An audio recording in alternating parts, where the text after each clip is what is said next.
جنگ. تاریخ میخواد چی در مورد شما بگه؟ آقا 47 سال اومدید پول ایرانو که بیارزش کردید، پاسپورت ایرانو که بیارزش کردید، دلار رو که رسوندید به 100,000 تومان. این همه جوانای مردم رو که کشتید.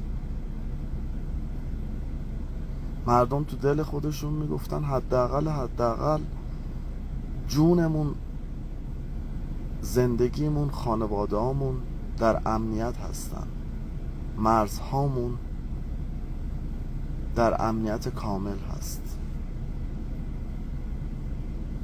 اینم که اسرائیل اومد بالا سرتون. آقا این مردم به چه چیز شما دلشون رو خوش کنن؟ آقا زورگویی تا کی؟ آقا زورگویی تا کی؟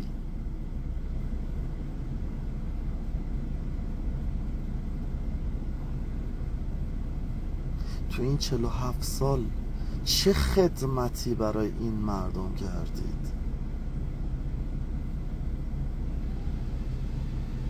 مردم ما رو مظلوم گیر آوردید، نتو قطع میکنید، سرکوب کنید، بزنید، بکشید.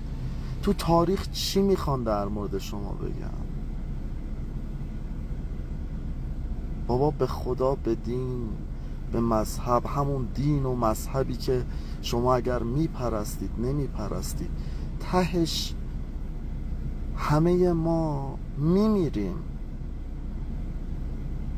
چرا یه عده باید ثروت این کشور رو تو جیبای خودشون، به خانواده های خودشون، و اکثریت باید توی فقر باشن؟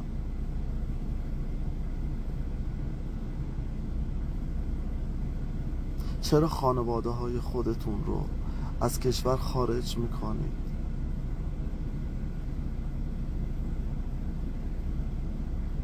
پول نفتمون کجا میره؟ پول گازمون کجا میره؟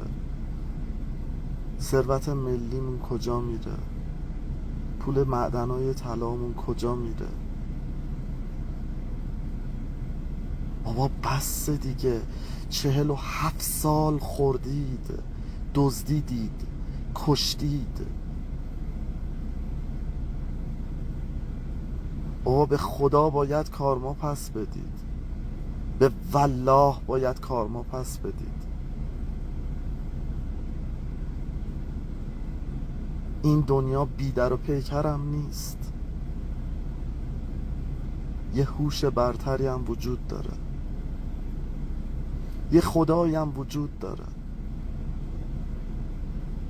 تمام رفتار ما، کلام ما،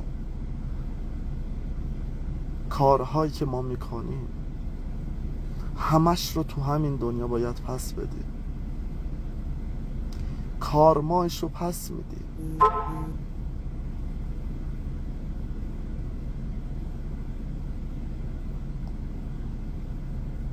بابا دست بردارید.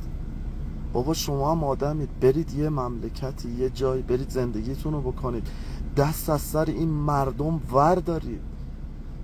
جنگ نشده بود، دلار 80,000 تومان، مردم امرار معاششون سخت بوده.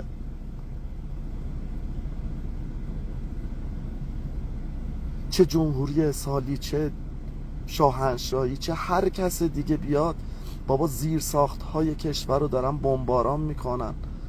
کی باید تاوانشون رو بده؟ مردم. بابا شما عین خیالتون نیست.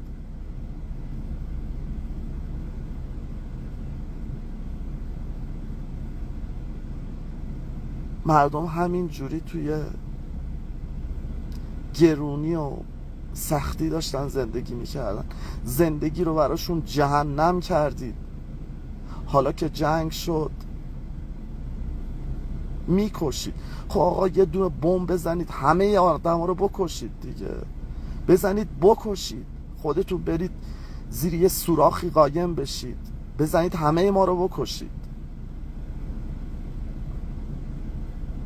کو انسانیت؟ کدوم دین؟ از کدوم دین صحبت میکنید؟ از قرآنتون؟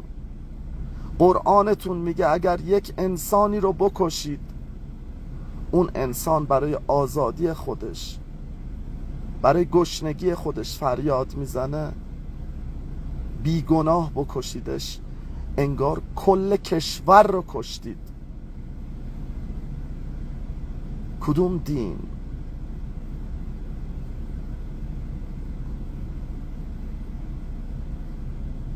بابا بسه. مردم ما به کی پناه ببرن؟ هر کشوری سنگ خودشون رو به سینه میزنن. مردم ما بی پناه ترین مردم سیاره زمینن. هی تو سری میزنید، باید تحمل کنن.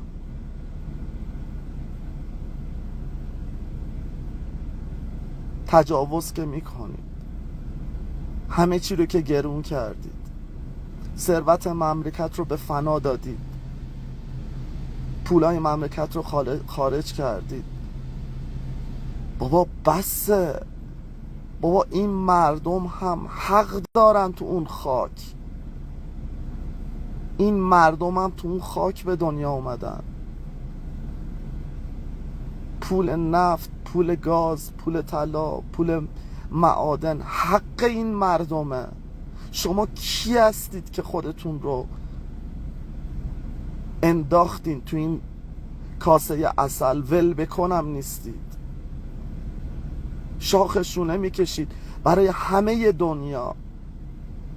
آقا بهشت نمیخوان، مردم میخوان تو سیاره زمین این چند سبایی که هستن زندگی کنن.